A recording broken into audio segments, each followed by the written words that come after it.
ஆன்மீக ஒளி நேயர்களுக்கு வணக்கம்.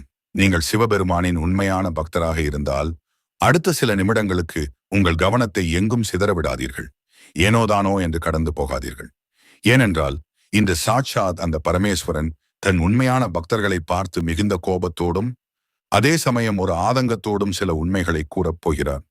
நீ என் உண்மையான பக்தன்தானா என்று ஈசன் உங்களை நோக்கி கேட்கும் அந்த கணங்கள் இதோ. இந்த வீடியோவை இறுதி வரை தவறாமல் பாருங்கள். உங்கள் வாழ்க்கையின் மிகப்பெரிய ரகசியம் புரியும். கைலாயத்தில் சிவபெருமான் தியானத்தில் இருந்தார். எப்போதும் அமைதியாக இருக்கும் அந்த இடத்தை சுற்றி அன்றுக்கு ஒருவித உக்கிரம் நிறைந்திருந்தது. ஈசனின் நெற்றிக்கண் சிவந்திருந்தது. கைகளில் இருந்த திரிசூலம் லேசாக அதிர்ந்து கொண்டிருந்தது. இதைக் கண்டு அன்னை பார்வதி தேவி பதற்றமடைந்தார். நாதா, ஜகத்குருவே, இன்று உங்கள் முகத்தில் ஏன் இத்தனை குரோதமும் கோபமும்? உங்கள் பிள்ளைகளான மனிதர்கள் ஏதேனும் தவறு செய்து விட்டார்களா என்று பணிவோடு கேட்டார். ஈசன் தன் கண்களை மெல்லத் திறந்தார். அந்த கண்களில் கோபம் இருந்தாலும் அதில் ஒரு தந்தைக்கே உரிய ஆதங்கம் கலந்திருந்தது.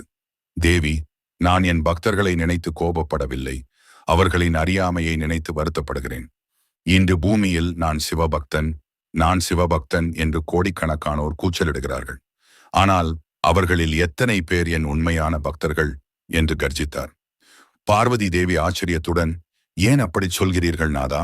தினமும் உங்களுக்கு அபிஷேகம் செய்கிறார்களே, ஓம் நம சிவாய் என்று மகா மந்திரத்தை ஓதுகிறார்களே, வில்வ இலைகளால் உங்களை அர்ச்சிக்கிறார்களே, இவையெல்லாம் பக்தி இல்லையா எனக் கேட்டார். அதற்கு ஈசன் கம்பீரமாகச் சிரித்தார். அந்த சிரிப்பு கைலாயம் எங்கும் எதிரொலித்தது. தேவி, அவர்கள் செய்வது வெறும் சடங்குகள். பக்தி என்பது சடங்குகளில் இல்லை, தூய்மையான மனதில் இருக்கிறது. இன்றைக்கு என் கோபமெல்லாம் இந்த 3 விஷயங்கள் மீதுதான். மனிதர்கள் என்னிடம் வரும்போது அன்போடு வருவதில்லை, தேவைகளோடு வருகிறார்கள்.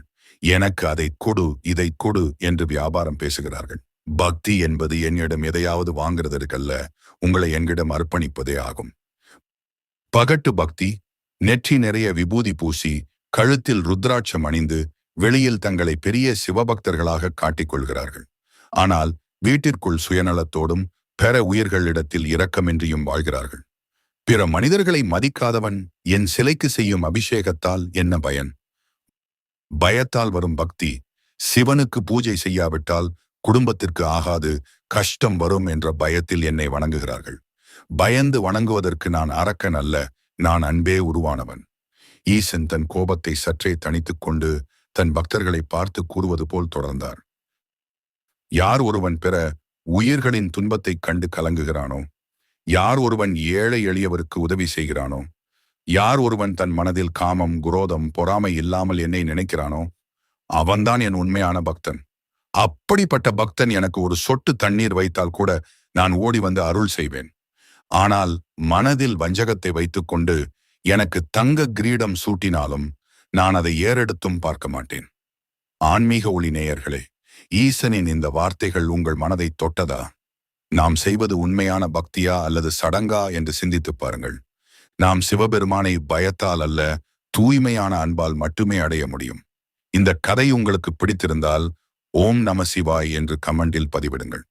சிவபெருமானின் இந்த உண்மையான செய்தியை மற்ற சிவபக்தர்களுக்கும் பகிருங்கள். மேலும் பல ஆன்மீக தகவல்களுக்கு நமது ஆன்மீக ஒளி சேனலை சப்ஸ்கிரைப் செய்ய மறக்காதீர்கள். திருச்சிற்றம்பலம்.